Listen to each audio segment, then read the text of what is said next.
Welcome to my podcast. Aldo Matza here.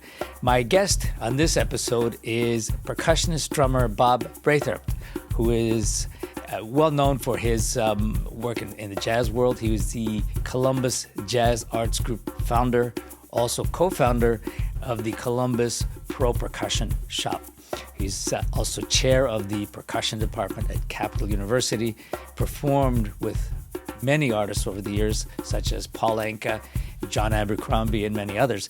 He's also the author of a book called Complete Percussionist, past president of the Percussive Arts Society, and a very, very active person.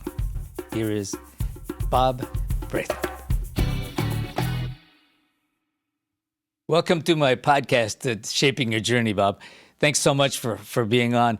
Before we talk about shaping your journey and everything that goes with that, tell us a little bit about where it all started for you. Just where was that germ, where was that fire that was started for you in the beginning? Well, I started like most everybody else, as a young kid. I played in the band, but I was drawn to watching things on TV. I mean, way back. My folks were avid music listeners. They weren't musicians necessarily, but we would, as a family, we would watch the Lawrence Welk Show. Yes. But I remember specifically a couple episodes way back when Pete Fountain was actually still on the show, and being drawn. Not to the dancers or anything, but to the Dixieland, Pete Fountain and his Dixieland band and that stuff. I remember nothing of the old shows, but I do remember, those bands. And so there was just something there early on. And then, I started playing. I actually played violin for a little bit Wow. real early on.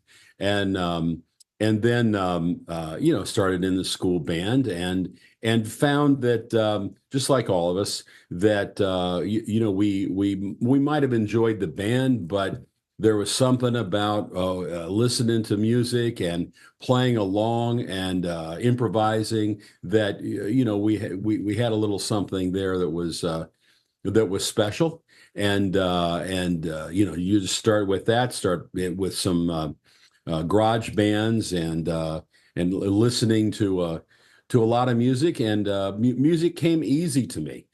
School didn't come easy to me, but music came easy to me. I was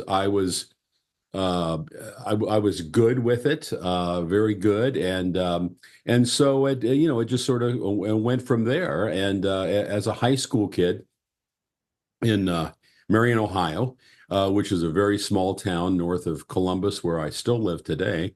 I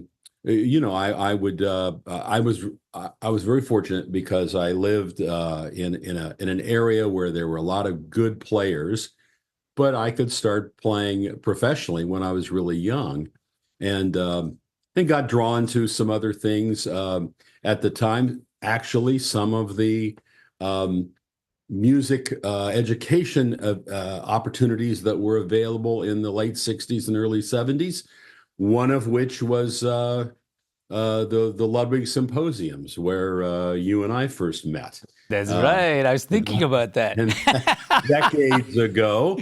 But Wow. Nonetheless, that's kind of where I started, and just, went from there on into college and so forth. Yeah. No, you got me going on that one, because I remember this very clearly, like it was yesterday. Like, remember Maury Leishon had a little shop there. Absolutely. And then, of course, I went to the shop after we hung out a few days. There were a couple of us. There was a guy. Do you remember a guy called Rusty Wells? Red-headed guy? Yes. I We're do. still in touch, actually. Yeah. And it's funny because the name always rang a bell for me. Percussionist rang a bell. That Rusty, and I would tell my friends, I met a guy from Texas with red hair, and his name is Rusty Wells. Uh-huh. And we would have fun with that. And he's a percussionist, professional, and still active down in Texas. So that was funny.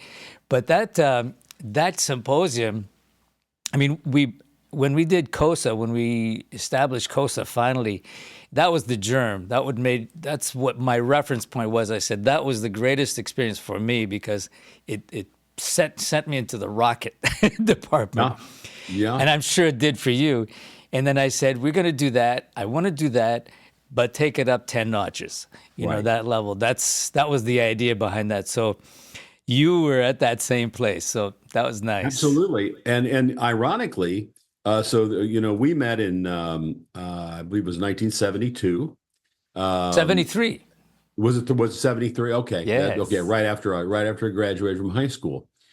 Less than 10 years later, I'd started teaching at Capital University in Columbus and got an idea to start a drum set workshop. So myself, Guy Ramonko, God bless his soul, and Ed Soph began in 1980 with our drum set workshops that continued for 27 years after that in Wow. Columbus and in North Texas and some other locations.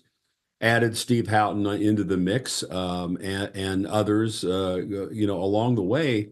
But again, it was a lot of this had to do with the kind of delivery that we were getting when we would go to, let's say, to the symposium. I went to the National Stage Band camps when I was a kid. I also Um, went to that. Yeah. and Yeah. and so, we're, Yeah. and so you remember these things, and then, being a bit entrepreneurial as I guess we were, it's like, hey, I want to try to make something happen. I did this, you did your thing, and there you go. Nice, nice. Yeah. And those kinds of structures, I tell everybody, go to everything you can because you never know who you're going to meet. These are going to be your future friends, future inspiration.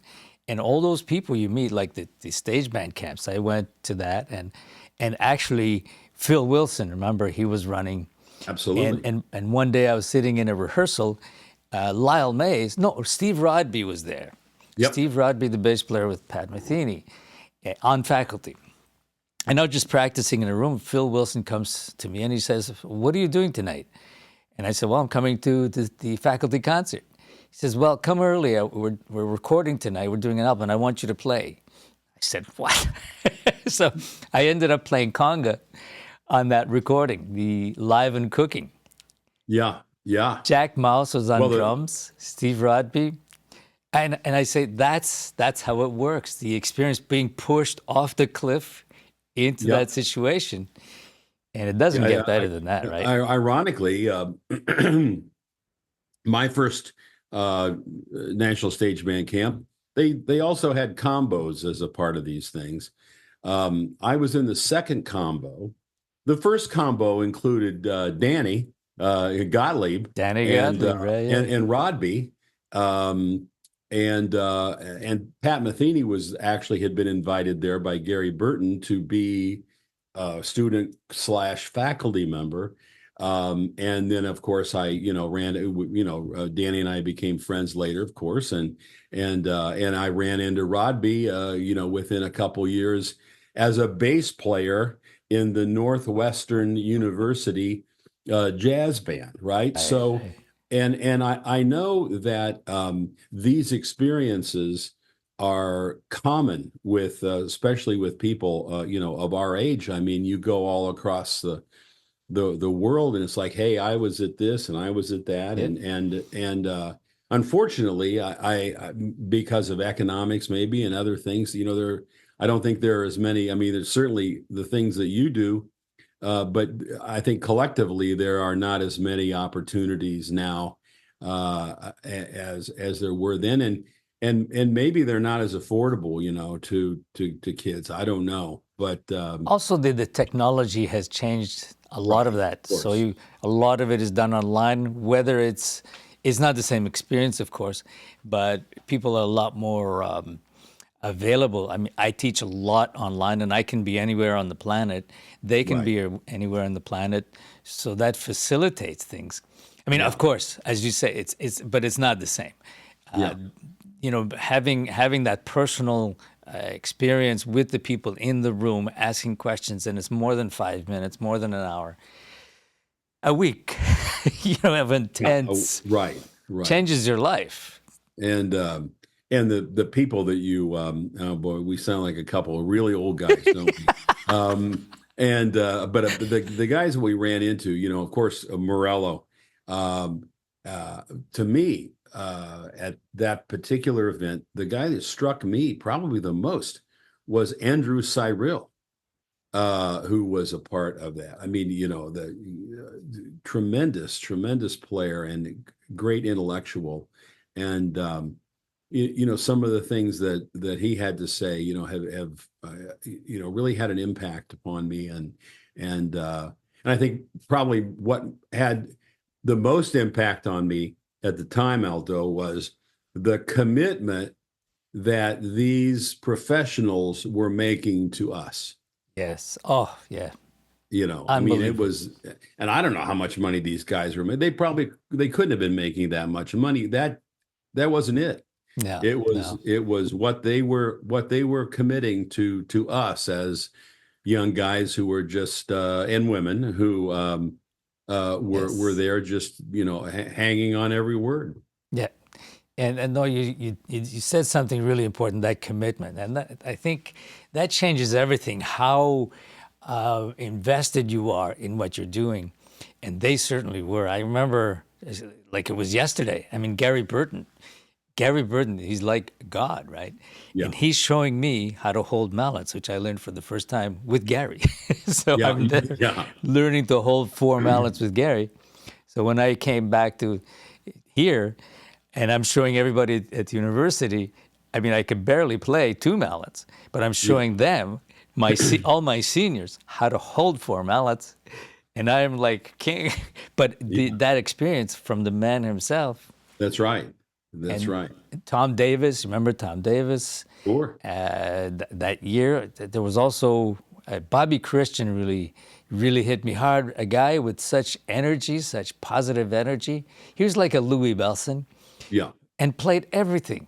And Yeah. just, those that box, just the walls of that box just kept going farther and farther away and then continued. Yeah. And that, Yeah. It was. right?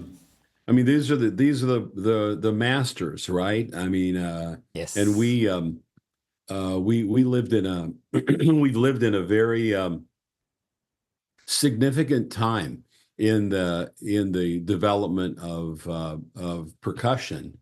That this 50-year period.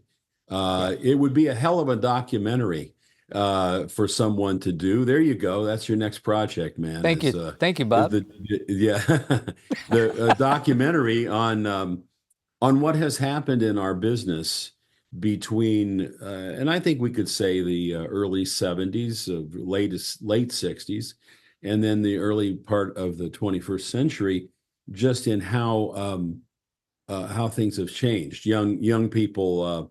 I used to talk to my students about the way things were and how they developed, and they would just sometimes just not even believe what I was saying Sure. because of the resources that are available today. Yeah.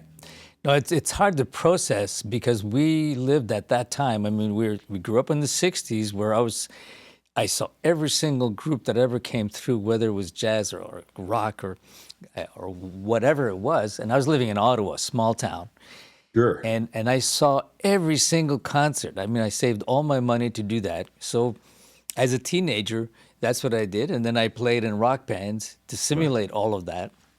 And then we saw all of those people, right?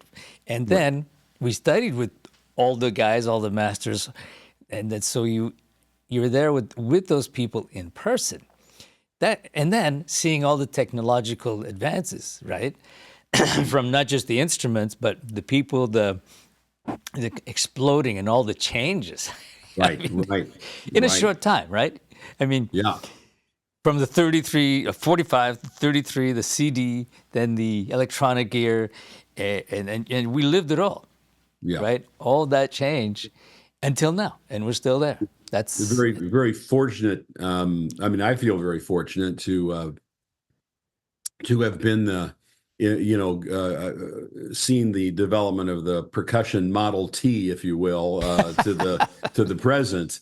But we live in a very interesting time. The simple fact that we can be doing what we're doing right now is unbelievable. I used to talk a lot to my students about the fact that in the 70s, as we were all learning things, Tony Williams was such a major force, but Tony's playing had changed, as we all know, by the or at least his recorded playing, if you will, had changed by the early 70s, and the Holy Grail still, for most of us, was what he did with Miles Davis in between 65 and 68 or so.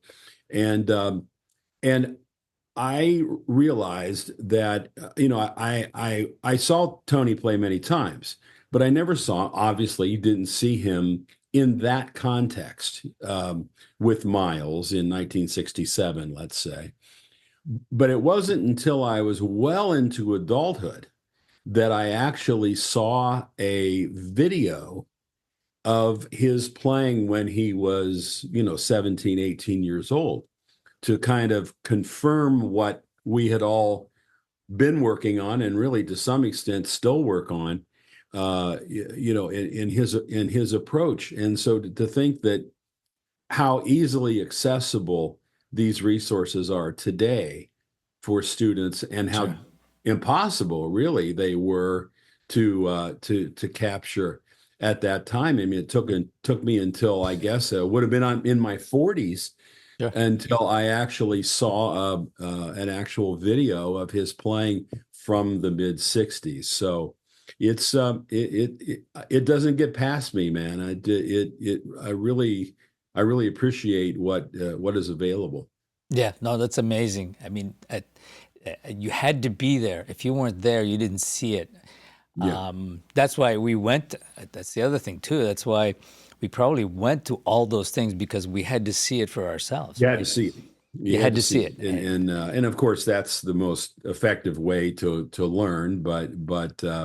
Yeah, But there was no choice. You just had to do that. And economically, the way that music was packaged at that time, we could actually go see two or three bands play on the same stage with one another, at one time, and it's not important to talk about all, but because you'd have a zillion combinations of bands that you saw, as I do. But to see all of these groups having played, at the same time, and players that we view today as being, foundational. Let's say a rock player like Carmine. right. I'm seeing him play back in the very earliest days, as this music was evolving. These styles were evolving, um, and I don't remember. I saw Carmine so many times, but he was associated with Ludwig, of course, at the time that we remember, and he was everywhere. I Yeah, mean, yeah. and there's a guy right there that I don't think.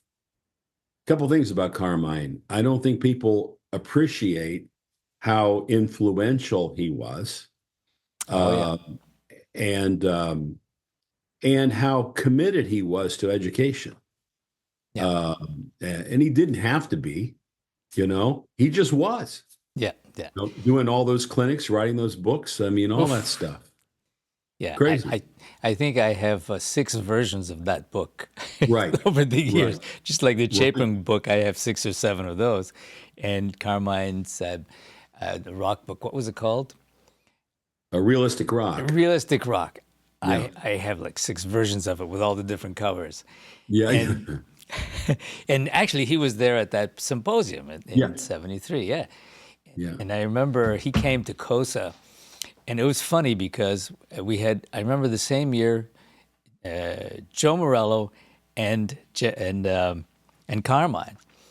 So Joe Morello comes into class. He sits down, and he's touching the snare drum. He was, not, his eyesight was pretty well gone, but he sits there, and he touches the snare drum, and he says, "Aldo, was Carmine here?"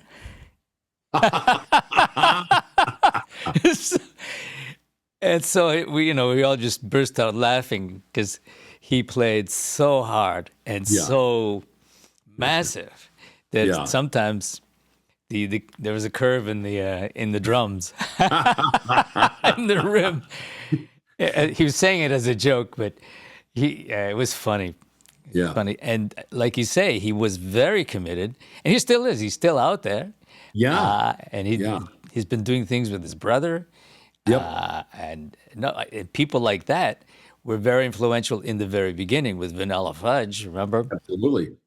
Keep me hanging on, and then when he talks about him and John Bonham, when he saw John Bonham, he says, "You got to play Ludwig's, and you got to get this set." And he was helping everybody out. Yeah.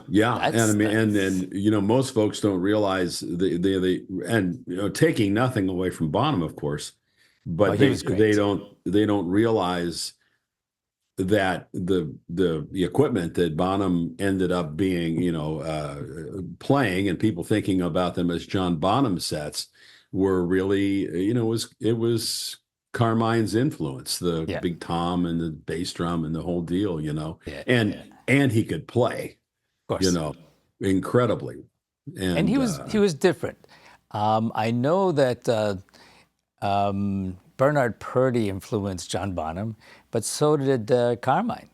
I mean, there was a huge influential thing around that time of all those guys who were busy. Yeah. Well, at that point, it was such a, of course, to study, Motown and rock playing, you have such a strong influence of all the jazz players at the time, but even the earliest rock players. I mean, you take a player like Mitch Mitchell, who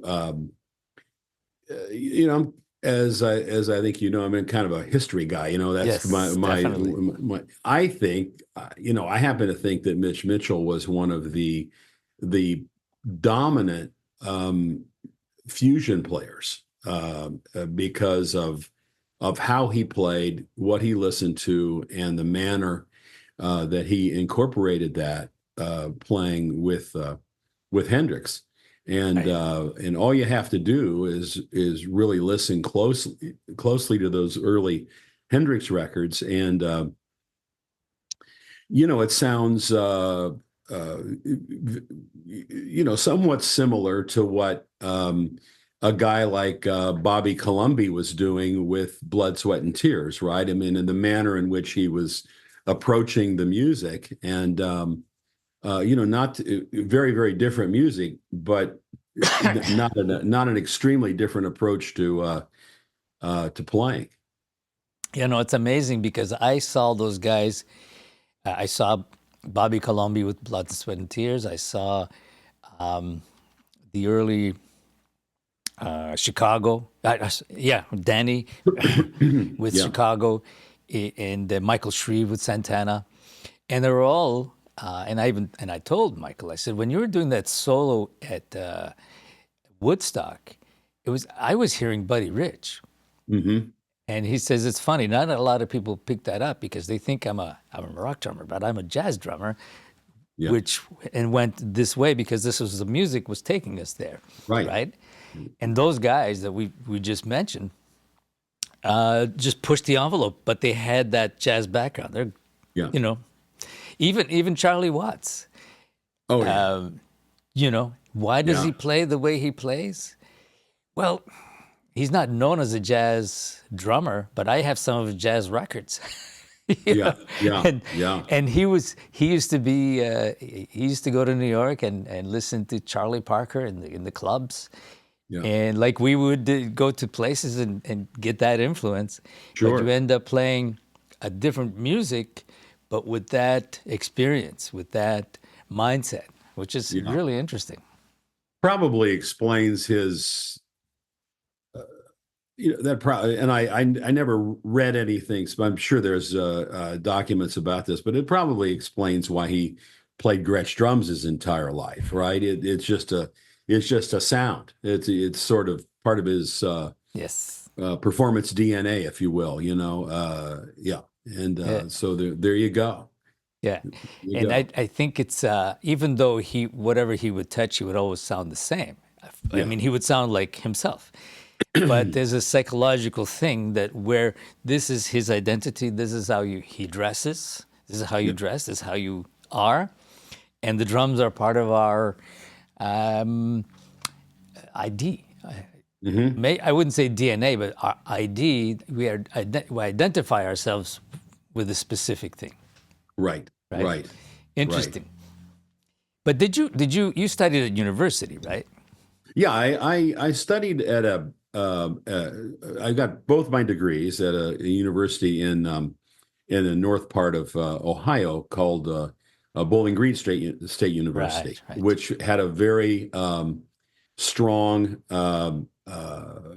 percussion program at the time, and a jazz program. A lot of players. In those days, state institutions, and it would have been the same in Canada, I'm sure, there wasn't as much traveling back and forth, Right. and so people of our age didn't get on a jet plane, at age 16 and fly all over the country.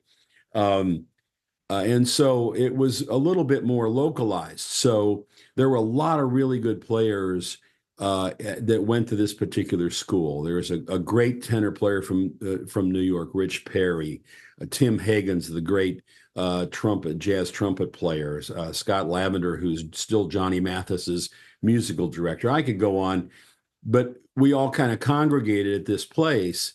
I was actually kind of recruited to go to North Texas as in high school by a guy by the name of Rich Madison. Rich, But yes. I was from Marion, Ohio. I hadn't been on an airplane yet, right? And so it was like, well, okay, and it was also money, Sure. and so anyway, I went there. That was close to Toledo, and so I started playing a lot in Toledo, Detroit, those areas. Excuse me. Got my master's degree there, and then moved to. I had an opportunity coming right out of my undergraduate years to move to Columbus and play a bunch of summer stock musicals, which was a big deal in those days. The biggest gig actually in the state of Ohio at that time. And so it was like, well, yeah, I got to take that. So I did that, went back, finished my master's in a year, moved back, and I got offered so here I am playing these shows and a lot of other gigs. I started playing stage shows as a percussionist, and then I got an opportunity to take a part-time teaching job for a couple of years at Capital University, and um, and then met up with a guy by the name of Jim Rupp, great Ah, player, and we decided we were going to open a drum store. We didn't know a damn thing about being in right. business, So it but we was had, Jim you with know, you. Okay, okay. I did not know that. Okay. yeah, oh yeah, oh yeah. Beautiful, beautiful. 1981. I was with Columbus Percussion from 1981 till 2006. Yeah, but you know, along in those, I started playing very actively with a band called the Columbus Jazz Orchestra, which was essentially operates like a symphony. It's kind of like the NDR big band in Germany. That kind of Right. activity. Great band. Yeah, I did that for 45 years. And but anyway,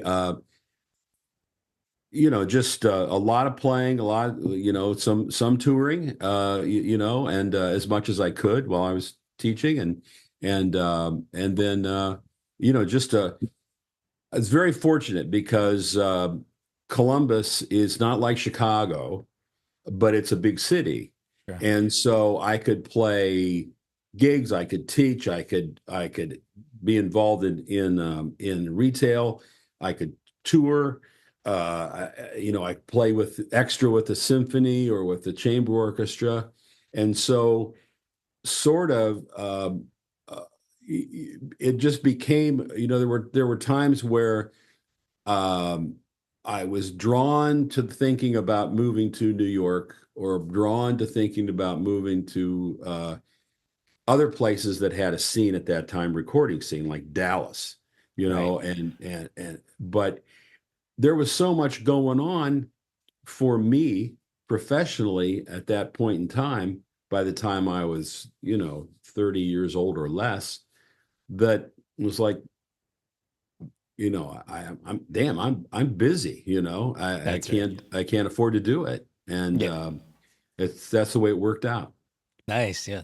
No, yeah, Yeah. and those things happen. Like the decisions we make. I mean, my goal was from Ottawa, Montreal, to study with Pierre Belluse at McGill, and there I met the guys in repercussion. We were Right. students, and that was just brewing. And I would go to New York monthly to study because my idea was to be in New York, studio musician, and then once I was established, move to LA because of the weather.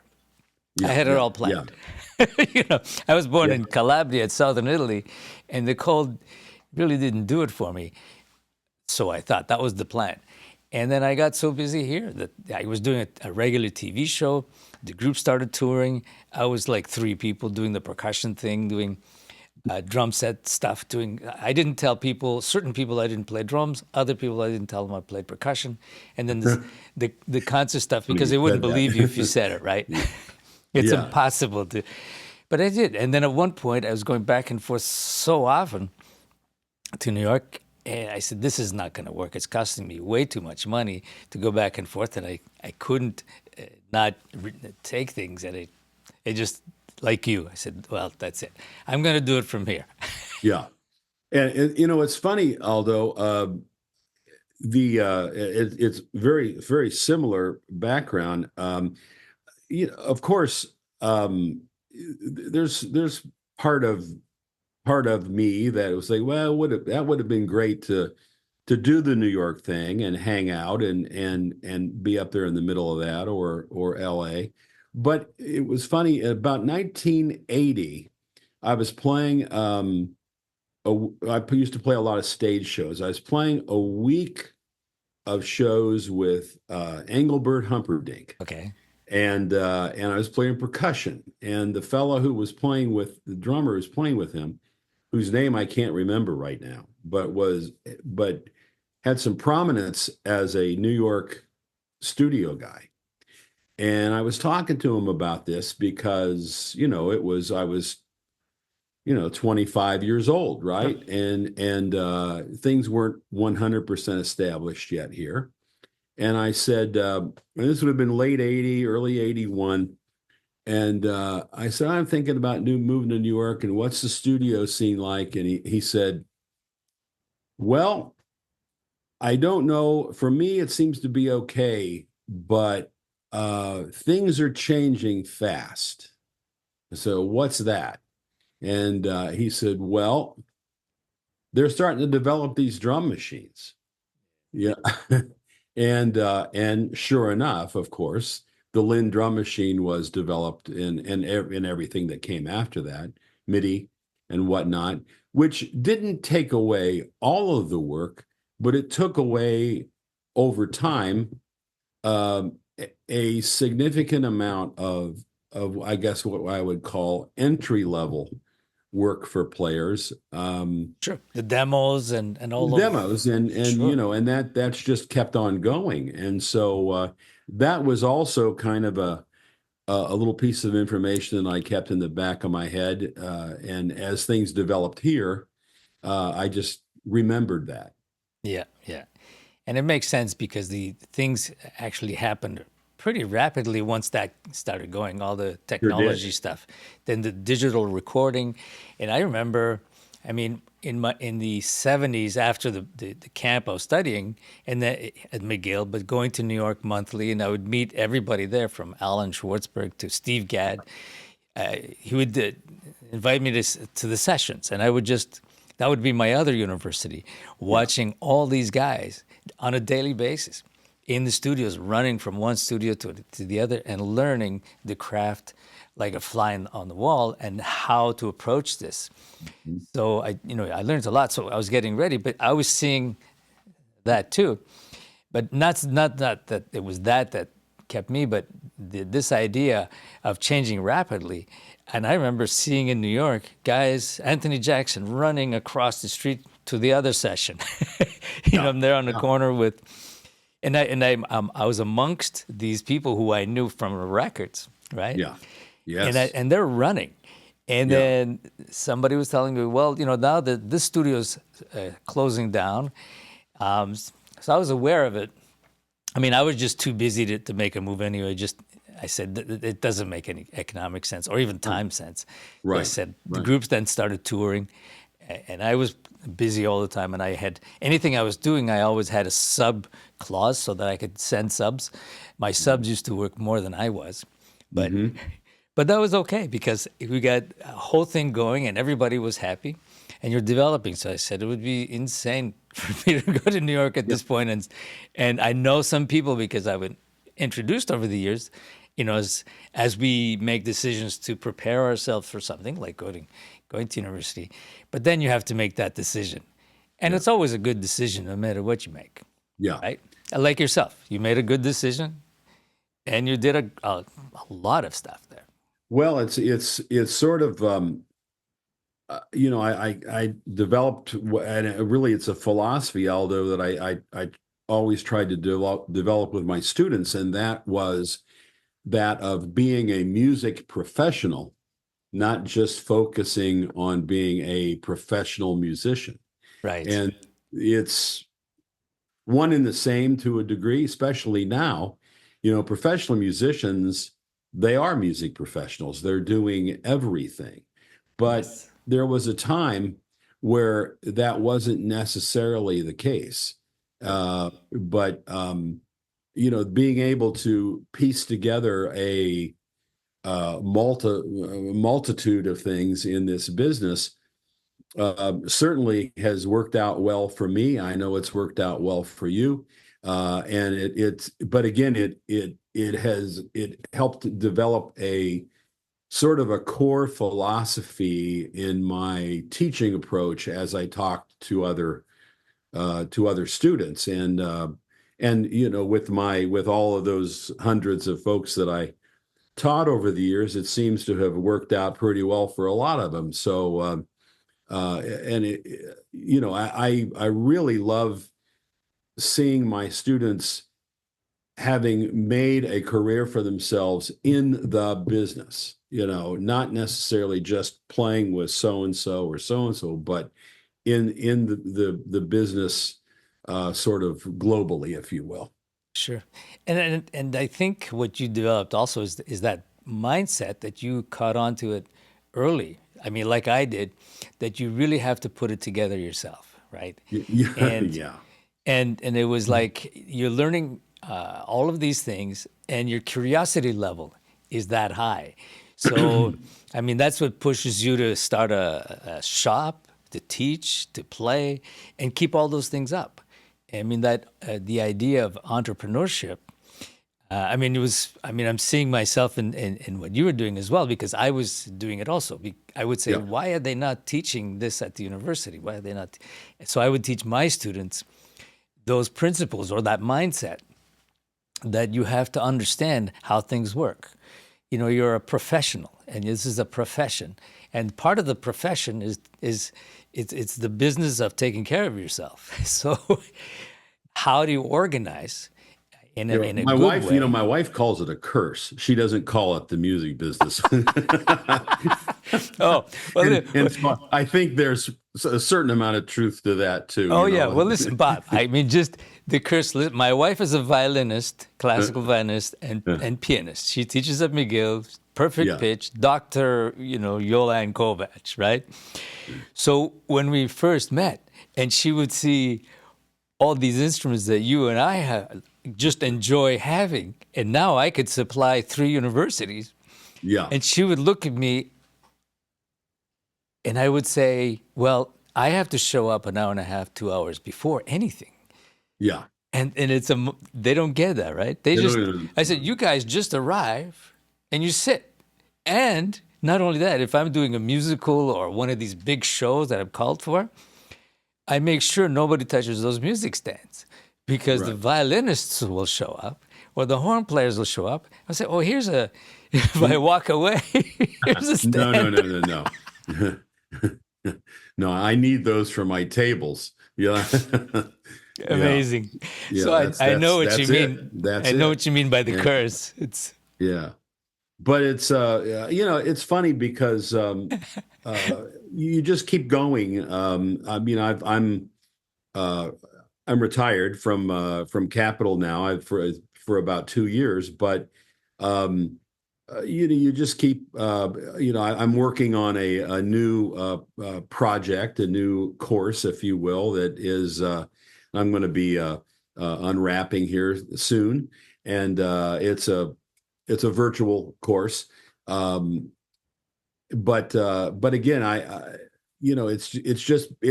it's really related to the things that I've been talking about for all of these years, and I don't know how monetarily successful I'm going to be with it.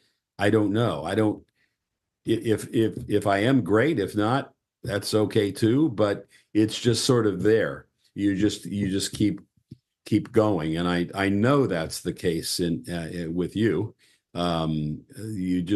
It's like, well, I enjoy going to hockey games, and I enjoy going to soccer games, and so forth. But I still have this other thing I'm doing, and playing, and particularly communicating and teaching. sure. Well, you've accumulated so much experience and knowledge and putting ideas together. Now you have to get them out, and you should. Yeah, yeah, I yeah, mean, that's the other thing why I started the podcast, and many other things, inventions that I had in the back of my, that I created, because you become a creative person, so you're always problem solving, and then you just have to get them out. So now I am like yourself, like this project that you're doing.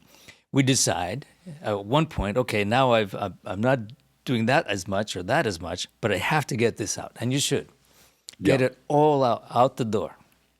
No matter where it lands, as long as the intention is a good intention, it has its place. It's Well, important.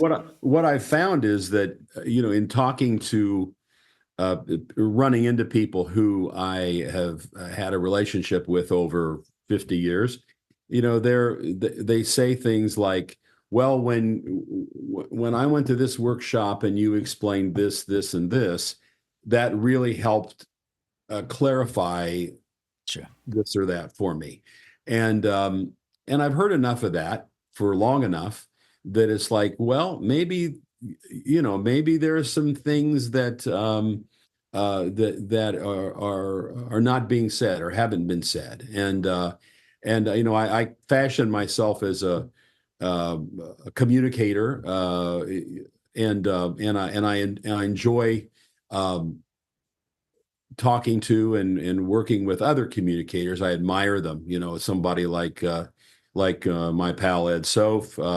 Yes. John Riley has a new Yes. publication out that I'm very interested in reading, and so these are people who are great thinkers and communicators, and I really admire that about people in our business. I mean, everything that you have done and others have done over the years. I mean, that's it sort of goes back to what we said about Carmine 50 years ago, right? He didn't need to do this. He just did it. And because there was something in there that just made him feel like that would be helpful to people. Sure, sure, sure. And it's a need to have to do it, just because you can, and you thought of it and you put that together. And who is best to be able to explain it is that person who created it, and you should get it out. Yeah, Yeah. Yeah. absolutely. I'm just curious about what in PAS you were past president of PAS, which is a percussive art society, Right. a great organization that all grew up with, and enjoyed meeting people there, seeing people, and it was like the grand meet, Right. Right. MEET, of all things percussion and drums. Well, PAS for me is, and you don't, again, as you get older, you start to reflect on things that are really, really meaningful for you. And I've been involved in a lot of different organizations, and which all have been great. But the one where it feels like home to me the most is by a long shot is PAS, because you just when I show up to the convention, which just recently concluded, um, and it's just like, well, here we are back with our guy, and it doesn't make any difference whether they were a marching percussionist or a classical percussionist or jazz drummer, rock. That has nothing to do with it. That's I think a little difficult for some musicians to grasp, is that we're all kind of from the same gene pool when it comes to being a drummer. And that's, there's no dispersions with calling myself a drummer versus a percussionist. I mean, I think as we get older, it's like, you know what? We're just a bunch of drummers, and At the end and of the that's day, it. But yes, yeah, I mean, PAS, it's it's the convention itself is about the organization was started in 1961, and convention's about 50 years in, and yeah, it's quite an organization. I was president in 99 and 2000. I was a host of a convention here in Columbus in 93. Um, and that's back before the days of email and anything else, cell phones, and so everything we did to organize these things at that time was done either by letter writing or telephone, yes, and wow, that was a real challenge, but it's been a great experience. I also felt very fortunate to be involved with PAS right in 99 and 2000 as technology was becoming obvious as a pathway to make things happen. So there was a lot of dreaming and discussing and conversing about how we were going to use technology at the time. Dreaming about the opportunity. I mean, believe this or not, 1999 is like, the Smithsonian actually has a way to take a camera and look at the in the artifacts in the Smithsonian Institute and put them on the internet. You can actually see it. It's like, what? And wow. so that's where we have come in 25 years. But yeah, that's been a great journey, and I don't know how many of your viewers haven't had the opportunity to go to a PAS convention or become members of PAS, but it's an experience, as I'm sure you've said many times on your podcast, that it can't be replicated. No, It you can't. Not can't in be replicated. you have to be there and making these connections. The other thing too, Bob, is when you go to such a thing, PIS. I mean, this is not a promotion of PIS, but it's one of those organizations that brings down all those people to play all those instruments. It's not Yeah. just violin. It's not just bass or guitar or trombone. It's all of us who play all of those instruments. Some of us play many of them, most of them. Others Yeah. just drum set, just congas. But there's that commonality of and it becomes a brotherhood, even more than just a drum set, because it's a much bigger thing. We can Yeah. relate to each other a lot better. And going to something like that, or going to a camp or a workshop of any kind, is where you meet people, and connecting and being part of somebody's network, uh, other people becoming part of your network, and people you can ask questions quickly. Yeah. I mean, Yeah. Absolutely. and that's You the know. best way to do it. Online, you can meet people, but it's not the same where you can call, people know you, they trust you, you've gone beyond that that introduction, Yeah. and people know why you're asking certain questions because, well, they need that information or they want your opinion. And Right. it's so easy. It's a fantastic thing. Somebody calls you, say, Aldo, what do you think of this? Somebody you met 2 years ago on a specific thing. Says, oh, I know you did some work in this, or myself. I say, I need to have this person's opinion before I make a decision. So Right. your own network is Yeah. huge on all And levels, right? it's being teaching in Capital was an all undergraduate institution. We didn't have any graduate students, which was really wonderful. I enjoyed that a lot. We had a very successful program. But the thing that was uh, one of the most fun things to me was to take a group of students for their first time to a PASIC convention, Okay. and how they would respond was say, well, I actually got to meet so and so, and they showed me their mallets, or they did this, and it wasn't like they were seeing them on a computer screen or watching a YouTube or something like that. I mean, they were actually interacting, and then just as you say, the brotherhood of bringing everybody together, and hearing people play. I went to a performance this year of Michael Udow was running this thing where they were talking about Keiko Abe's some of Keiko Abe's little children's tunes, and and I heard now I had heard Pius Chang play the marimba before, Okay. but um, but he was just playing some accompaniment, and I just sat back. To me, the most outstanding thing I heard at the entire convention, this past convention, was Pius Chang playing chords behind. I'd never heard anybody make a marimba sound as good as this guy. Yeah, he's And amazing. I've heard a lot of marimba players, as you can imagine, right? As you have. But Yes. here's a guy playing chords on a marimba that, and don't tell me it was the microphones. I mean, I know better. But just the quality of mechanics, the sound, the way he touched and approached the instrument was astounding. And to me, that is, if you allow yourself, that's what you see and hear at a convention that Yeah. you can't pick up from a computer. That's for Oh, sure.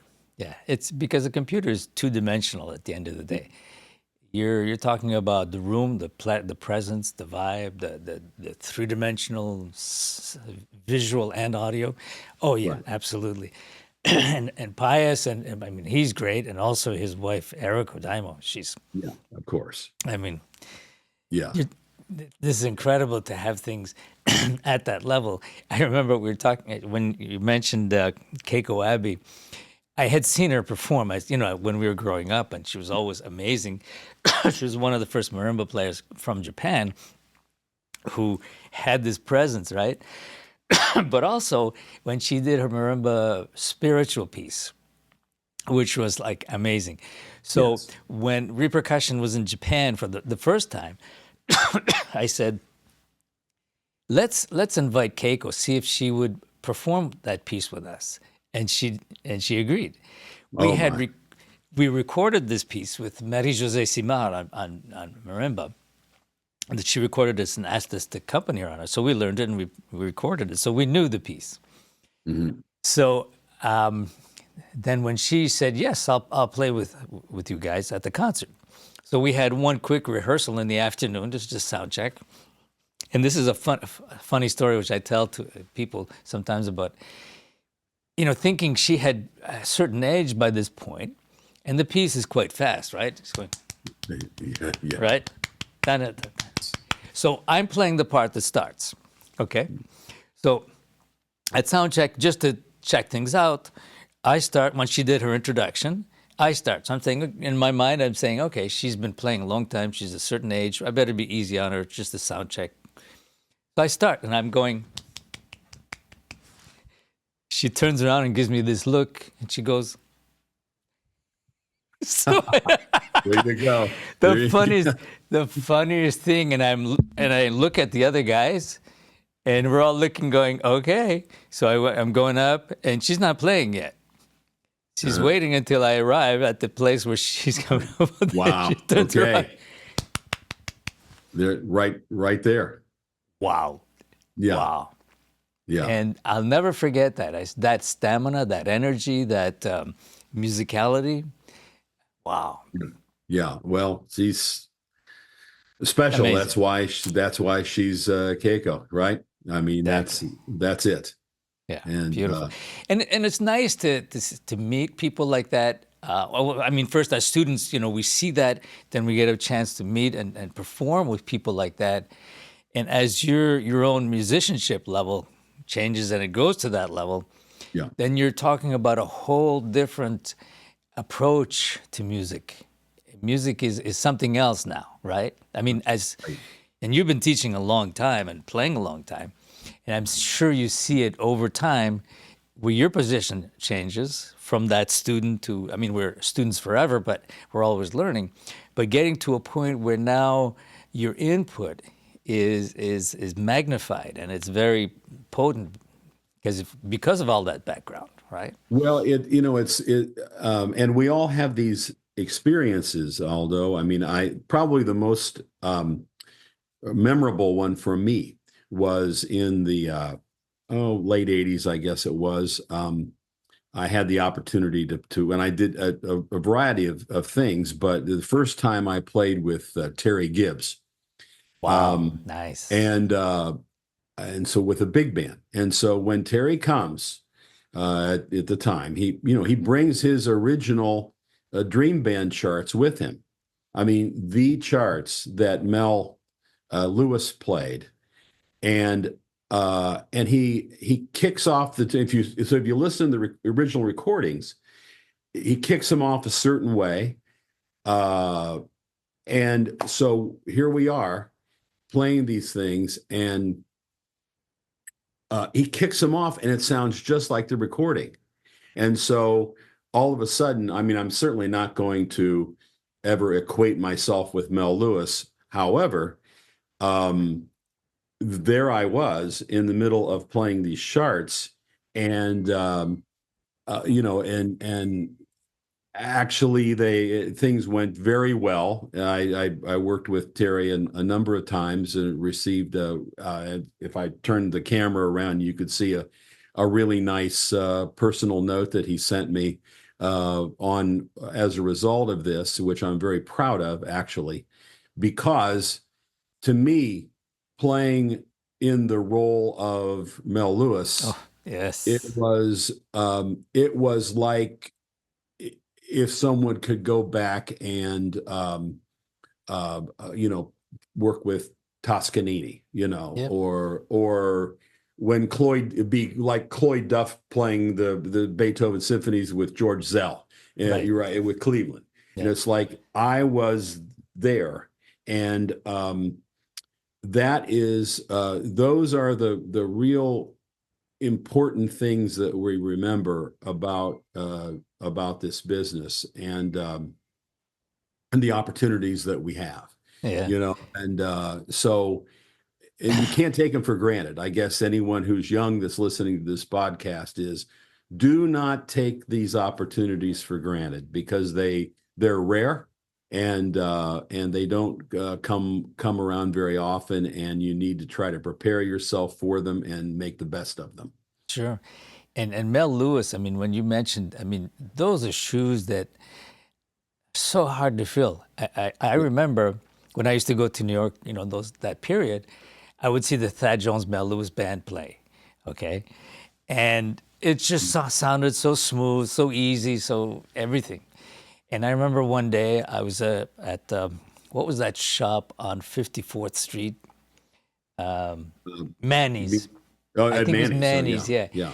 And one day I walked in there and I'm shopping for something, and here's Mel Lewis. No, wait a second. It was way before that.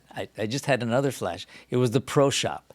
Frank Ippolito's? Ippolito's Pro Shop. Because they used to hang at Ippolito's all the time. Exactly. Yes. Because I used to buy a bunch of things. I bought my pedals with the chain drive. Yep. I'm talking in the 70s, right? So Yeah. they would make them there, and I still have two of them. Yeah. And my original congas, I bought them there. And then Mel Lewis is there, and he walks over and he says, "Hey, come here, listen to this." So he's giving me a cymbal lesson, and he doesn't realize it. And I'm going, wow. And I was going to see them that night, so I got a chance to speak to him. And as a student, I was just amazed at how approachable he was, and then the music. But then when I was playing in the big band at McGill and playing the Thad Jones Mel Lewis charts, they were very difficult. Oh yeah. They looked like, and I had just heard him. I said, how does he do that? You're looking at the chart and you're saying, wow, amazing. Because, now I had a reference point, and I'm saying, God, he's good. He's amazing. Yeah. He's, well, he... So congrats, by the way, when you filled those shoes. Thank you, Bob. I remember seeing Mel's last performance in 1990 at the IAJE convention. Okay. And everyone knew it was his last performance, and the musicians, the rest of the guys in the band were beside themselves. I mean, they were literally crying on the stage because they knew that fact, and they respected his musicianship. Sure. So much, and that had an impact upon me, because when you're back in the 70s and you're listening to early 70s, late 60s, listening to Billy Cobham or whomever, it's like, okay. And then you're listening to Mel, it's like, well, what's that? And then as you mature, you say, well, now I understand, now I understand. And, and you also understand something, I think, that it is a sort of a connecting point between the greatest ensemble players, fusion players, even a guy, let's say like Weckl or Vinny, and how the way in which they orchestrate their playing has a real connection to the foundations that were laid from a guy like Mel Lewis. Yeah. Because of how he would deal with ensemble and articulation. If you really listen closely to some of those great ensemble players, and the stuff, as I say, like as an example with Weckl and Vinny, you really hear it if you listen deeply. Sure. And it's a fascinating thing. That was a big loss when Mel left us. Yeah, and all of those guys who, I mean, because they all brought something to the table, and the table is huge, of course. but Yeah. each person that you see, whether it's Buddy or Mel or any of those guys who left, Tony, Elvin Jones. I mean, you can't replicate, you can't duplicate, but you certainly can learn and add Yeah. it to your approach to things, into your mix, Mhm. and then we try to make ourselves unique. But you have to know, right? You have to Yeah. know. You have to listen, understand, and you said it well. The development, not just the development, but the maturity, the maturation, for lack of a better word, of yourself in the music, that finally you look up and you say, now I understand that. It was like Mhm. one day I said to Steve Smith, he had just recorded something, dedication to Buddy Rich or something. And I called him and I said, Steve, you're one of the few people that played Buddy Rich's music exactly the way he did. Because what I realized, because I had seen Buddy Rich a million times, Right. what I realized, he was playing a lot. I mean, he's playing, but he never he had any accidents with any note. He would Mhm. be playing Mhm. hockey with every note. He would be dancing around everything. And he says, and I said to Steve, I said, you're one of the few guys that I heard playing his music the way he would.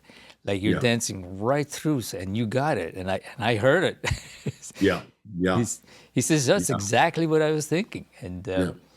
And so it's important that, I mean, to understand where people are coming from so that you can try and do, of course, to be a Buddy Rich and something else. I mean, we are ourselves, so we take a little bit of this and a little bit of that, try and understand it to make the sum of what makes us. Certainly, we can't be, you can't be a Weckl, you can't be a Buddy Rich, you have to be a Bob or an Aldo. Yeah. Otherwise, it doesn't make sense. We don't need another one of those. We need Yeah. somebody else with these other things.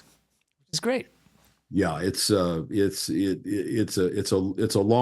long journey to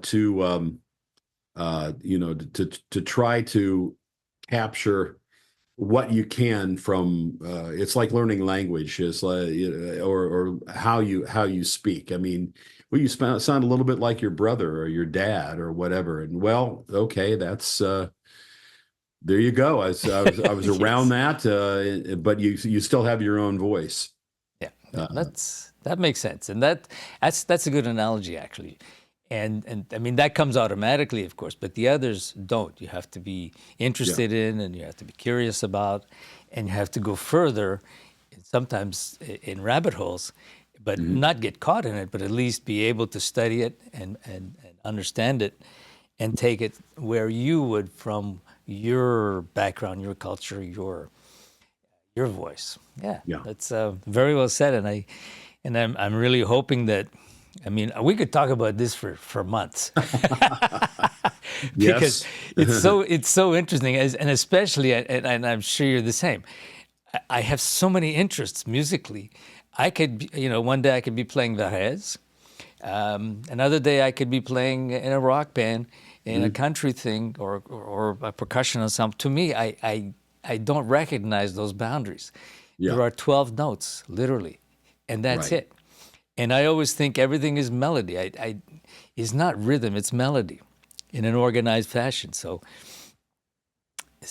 Well, that's it. well, I Is think that that why? was not to circle back, but I happen to think that if you look at a if you look at a guy like Mel Lewis, um, he was a melody player, Yeah. so that's why he was much more so than others. Roy Haynes was a melody player, Yes, yes. and you hear that particularly with Roy on in his soloing because if you're listening closely and he takes a 32 bar solo, you hear the form, That's right. and you hear the form because it's melodious, Yeah.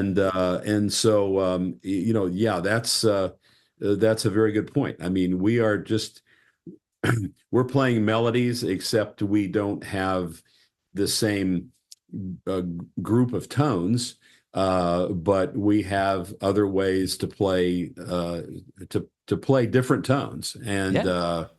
and it's it's fun. It's a big part of my well, in this effort that I'm talking about here with my new course, the aural and the oral part of playing uh, ends up being end up being a big part of what I discuss, particularly when it comes to not only improvising but also in terms of just basic functional playing and how much we use our hearing, but also how much we use our voice.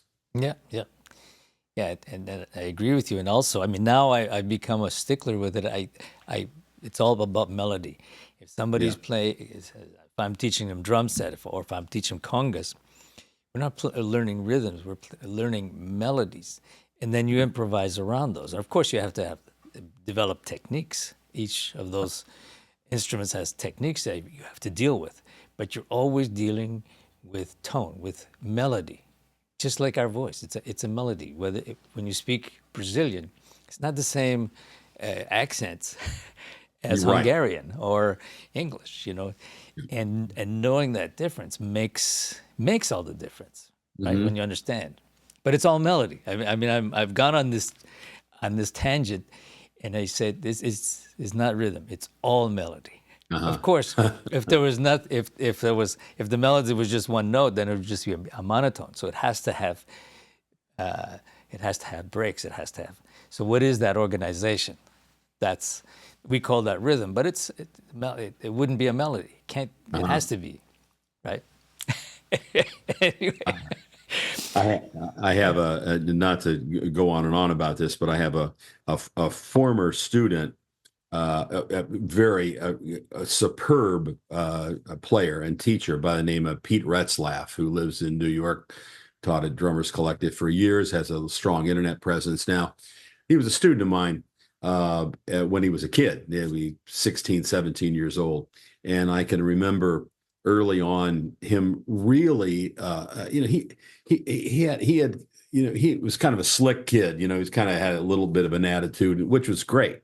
But man, when I wanted him to scat sing, he did not want to do that. He did not want to use his voice. And of course, as you would imagine, now that's a cornerstone of his own teaching, which is excellent. And but that just underlines the fact that we use our voices for melody and articulation and tone and everything else that means so much when we're trying to play, when we're trying to convey a different feel or an intent for playing. And that's really a big part of what we're doing, especially in percussion, where you've got a wood block, and it's like, well, how are you going to get at a different approach on a wood block? Well, not so fast, my friend. and a And triangle.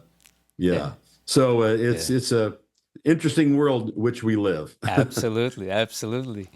And like I said, we could talk about this for days, and we can go on and on about that part of it and the creativity and what to do with all of that. And that's why it's nice to be curious. It makes us interested and interesting, right? Hmm. Yeah. Anyway, I want to thank you, Bob, for taking the time to be on my podcast. And as I always say,